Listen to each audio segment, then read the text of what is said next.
अगर अभी तक आपने हमारा चैनल सब्सक्राइब नहीं किया तो अभी सब्सक्राइब करें, बेल आइकॉन को प्रेस करके लेटेस्ट वीडियो के बारे में अपडेट जानें। सब्सक्राइब करें, हम आपको लेकर चलेंगे आपकी फेवरेट वीडियो की तरफ।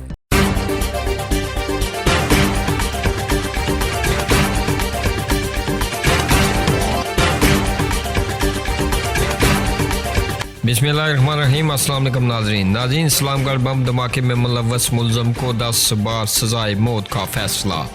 मीरपुर इस्लामगढ़ बम धमाके में मुलव्वस मुलज़म को अदालत ने सजाए मौत सुना दी। मुलज़म ने इस्लामगढ़ में बम धमाका किया था। तफसीलात के मुताबिक 1999 में इस्लामगढ़ में बम धमाका हुआ था, जिसमें मुतअद्दिद लोगों की जान गई थी।